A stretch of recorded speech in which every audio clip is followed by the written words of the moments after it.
Greetings, my dear viewer. You're on the channel The Price of Cheating. The channel is for those who appreciate traditional family values and condemn adultery. So be sure to subscribe to the channel. Let's get started. On Friday morning, my wife, with a casual yet unsettling ease, informed me of her evening plans, adding that she might not return until the next day. There was a smoothness in her voice, a rehearsed quality that made it clear, whatever I said, it wouldn't change her decision. She reassured me that she still loved me, but the coldness in her eyes said otherwise. This was my first real experience confronting the harsh reality of infidelity in marriage, something I had only heard about in movies, novels, or whispered conversations among friends. I stood there, absorbing her carefully chosen words. She spoke as though I should take pride in my ability to handle this, mentioning that she never had the chance to truly enjoy her youth before getting married, and claiming that monogamy was an unnatural construct for humans.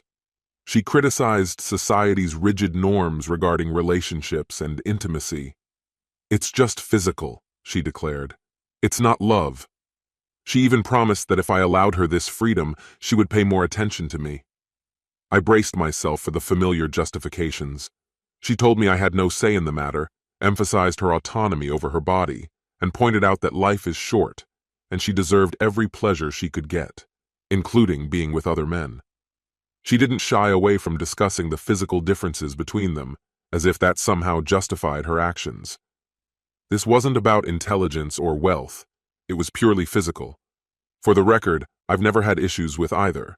But how do you modestly state that you're a rather intelligent man with considerable financial success? It's hard to do that without sounding conceited. Professionally, I'm an engineer, and my work has brought me significant wealth. My wife never had any complaints about that. When she finally finished her speech, I could have easily responded with the anger bubbling up from my growing frustration. As she leaned in for what she called a farewell kiss, my response was simple. I'd rather not. There are moments when the absurdity of a situation leaves you speechless, and this was one of them. Her expression twisted with shock, her mouth slightly open, clearly expecting me to start ranting about loyalty, vows, or perhaps even threaten revenge. But all I could offer was, I'd rather not. People often underestimate the power of restraint, the power of a quiet refusal. My simple rejection was my way of reclaiming some semblance of control. Of course, she immediately launched into a new tirade, accusing me of being disrespectful and calling my reaction childish. She finished by saying that I would have to accept her decision or learn to live without her. I'd rather not, I repeated, this time more calmly. For the first time, I saw a crack in her confidence. She hesitated, her resolve wavering. I didn't beg, didn't yell, didn't cry. I just stood there firmly holding my ground. Sensing her power slipping away, she changed tactics, offering compromises. She suggested that instead of staying out all night, she could return after the date, reminding me that I was still important, offering her body as consolation. Again, I replied, I'd rather not. That phrase seemed to dismantle her carefully constructed arguments, leaving her momentarily speechless. But then she switched to her familiar role as an attorney, something she never fully became. Years ago, when we were still dating, she struggled through law school. I vividly remember one of her classes where they drafted prenuptial agreements. At the time, she took it very seriously, and we eventually signed one, making it legally binding. So, when she threatened to take the house, the assets, and parade her lovers through my home if I decided to file for divorce, I simply stood there, waiting for the inevitable collapse of her arguments. She had barely finished speaking when I replied, I'd prefer not to do that. She didn't return that night for me to pull her back into my arms.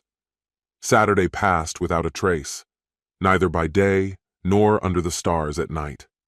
It wasn't until the final light of Sunday faded that she finally appeared at the doorstep, looking utterly exhausted, as if life itself had drained every ounce of strength from her. She carelessly dropped her bag onto the terrace, where it landed next to the grill where I stood, focused on cooking ribeye. The steak sizzled, and its aroma filled the evening air. I didn't even glance in her direction. I thought, you wouldn't want to kiss me now, would you? My attention remained on dinner. I was brushing marinade on the meat and flipping the corn on the side. "Will you make some for me too?" she asked quietly. "I'd prefer not to do that," I answered indifferently. "I see," she sighed. "I should have expected that. Is that your favorite phrase now? All I get from you is, 'I'd prefer not to do that,' huh?" She let out a disappointed breath. "This is starting to get old, you know." I turned slightly to respond, but she cut me off. "No, don't even say anything. I'm tired." "Silence. That's your punishment for me, isn't it? Fine, but we can't avoid talking forever. You'll have to speak at some point. Is this it? Is this how it's going to end?" Her voice trembled as she asked, "Are you going to file for divorce?" Desperation seeped into her words. 3 years together in college, then 15 years of marriage, 18 years together. Are you really going to leave because I wasn't home for 2 weekends while you explored? She took a deep breath, trying her hardest to stay composed. I've carried this weight for so long. I needed to feel something else, something I couldn't shake off. When we got married, I thought everything was clear. I love you, I always will. But I couldn't stop wondering what it would be like with another man. What's it like in bed? Would it be different? I needed to know the difference, to feel what it's like to not just be loved, but to be conquered, to be the heroine of those novels where the cowboy or the estate owner sweeps the woman away. I'm sorry, but I had to experience that. You're an amazing husband, an incredible lover.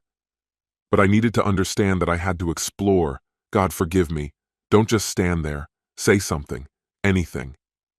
Calmly, I placed the steak and corn onto a toasted bun, added a slice of grilled peach, and for the first time since she walked in, I looked her directly in the eyes. I'd prefer not to do that.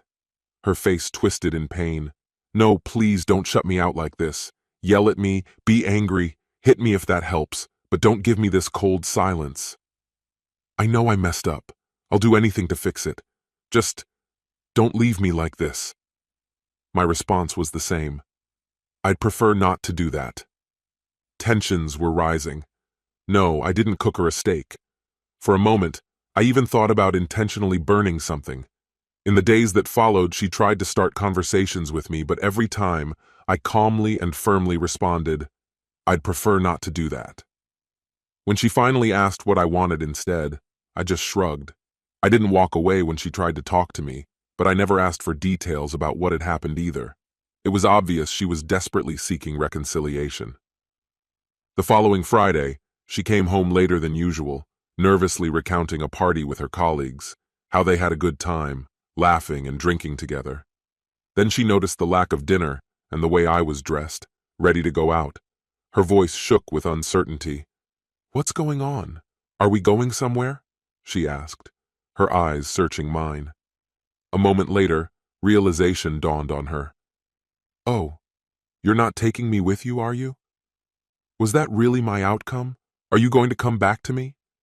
I slightly shook my head and replied with a familiar phrase. "I wouldn't want to," I said, then turned away and left. My evening was already planned. I was going to have dinner with my parents, who had come for the weekend. I arranged for them to stay at a hotel by the river, far enough from the tense atmosphere of the house. They already knew about the situation, but we still had a wonderful evening, ending with dinner on a river cruise. When I returned home, it was 11 p.m., and I still felt clear-headed and balanced. I was met by my tear-streaked wife. Without saying a word, I immediately went to bed. I can't say what was going through her head, but when I woke up the next morning, the smell of breakfast was already spreading through the house. This time, she didn't wait for an invitation to speak. "Last night was terrible," she began. "You left me alone. I couldn't stop imagining you with someone else." "It was an awful feeling," she admitted. "I think I now understand what you went through when I was gone for that whole weekend. Can I ask you something, and will you answer me honestly? Were you with another woman last night?" Considering the facts, since I did spend the evening with my parents, one of whom is my mother, technically another woman, I answered honestly, yes. Her reaction was ambiguous. On one hand, the thought of me being with another woman clearly heightened her anxiety. However, my answer had a different meaning for her. It wasn't what she expected. Our conversation wasn't unpleasant. I finished breakfast, grabbed my golf clubs, and went out for the day. I spent the day playing golf with my father. Despite being 60, he still swung the club with the energy of his younger days. Many years ago, he earned respect working with the Special Olympics, first as a coach, and then over the years as a state director. During the game, we talked about everything except my marriage. I got home just in time to freshen up and get ready for dinner. As I was heading downstairs, dressed in a tuxedo and on my way to the garage, my wife stopped me halfway. Her eyes widened when she saw me, and her mouth slightly opened. "She must be special if you're dressed like that," she remarked. I just nodded. "Honestly," she added, "you look stunning. No one can compare to you when you're dressed like that." Our anniversary dinners were always unforgettable. "Whoever she is, she's lucky," she sighed. "You're not going to tell me who she is, are you?" I shook my head. "No. I see. I understand everything," she said quietly. "I know I ruined everything. I rejected you and spent that weekend humiliating you. I shouldn't have treated you like that." She continued recounting her weekend. "I'll regret it for the rest of my life. That Friday night, we stopped for a burger before the concert. He said we had great seats, so I dressed up.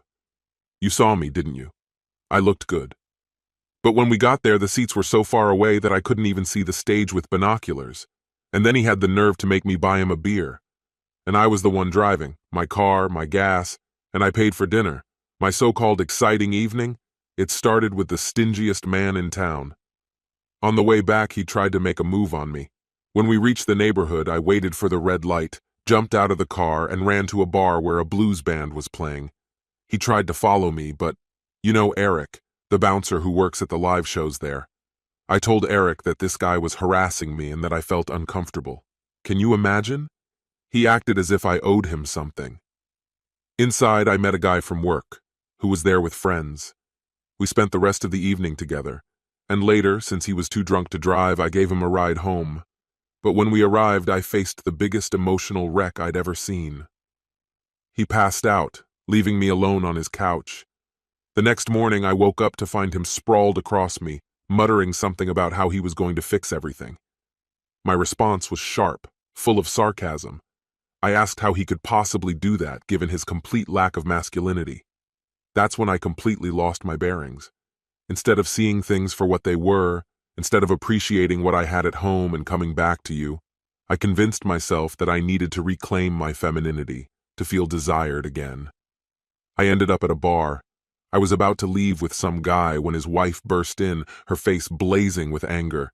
To deflect suspicion, I slapped him across the face and screamed, "So you're married?"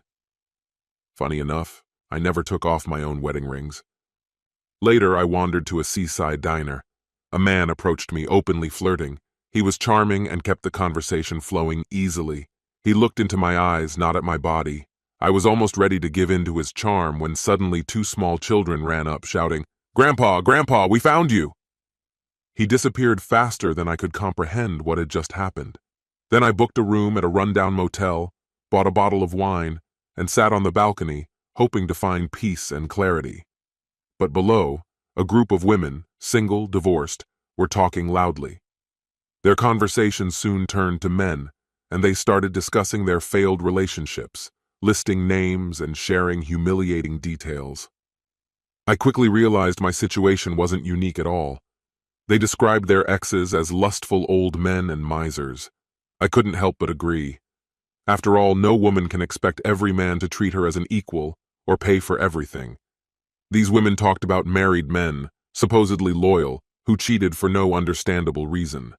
They discussed the variety of men they had dated, men from different cultures, races, religions, even political beliefs. They debated how important a man's size was compared to his ability to provide. They agreed that if you find someone who is both attentive and well-endowed, he's worth holding on to. I almost got up to return to you, but I stayed to hear more, and I'm glad I did. After that, I heard nothing else. I spent the rest of the night lost in thoughts of you. I woke up right there on the balcony, under the morning sun that had already begun to scorch my skin. I felt terrible in every way. The guilt over what I put you through weighed on me. My body ached after spending the night in an uncomfortable position on a lounge chair. My stomach churned from the awful food and 2 bottles of wine I drank the night before. My head throbbed from all of it combined. I arranged for a late checkout and collapsed back into bed. When I finally managed to get up, I took a shower, got dressed, and went back home. That night, when I left, I had every intention of betraying you, but I didn't go through with it. Somehow, fate intervened. It stopped me from making that mistake, reminding me that I belong only to you. Only you. Please forgive me. Please let me remain your wife. Let's forget this mistake and return to the happiness we had. Please. Her voice trembled, her eyes filled with tears. I couldn't help but feel pity for her. I really did feel pity, but what I couldn't feel was love. I looked into those tearful eyes I once adored and gave her my answer. I wished I didn't have to do it. I never told her about the other woman in my life, my mother. I didn't say whether I believed her desperate story about how she lost control that weekend. I said I loved her because I wasn't sure if I did or not. In everything else, I remained silent. And she, on the other hand, never stopped fighting for us. Over time, she made several attempts to reconnect with me, but I successfully avoided her efforts by immersing myself in work, often going on business trips or staying late in the city.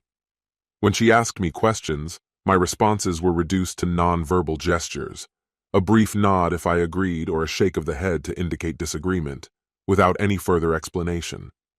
I began sleeping in another room and deliberately arranged my schedule to avoid sharing meals with her. Eventually, the tension became unbearable for her. 7 months later, she cheated on me. I caught her in the arms of another man, a younger one, while she could barely stand on her feet at a bar. That same day, I consulted a lawyer. Thanks to our prenuptial agreement, within 2 months, I stripped her of all her property and savings. She was left without a home, without a loving husband, and without money. I had endured her antics for a long time, but everything has its limits. She got what she deserved. This concludes the story. If you like it, then put your powerful like and subscribe to the channel.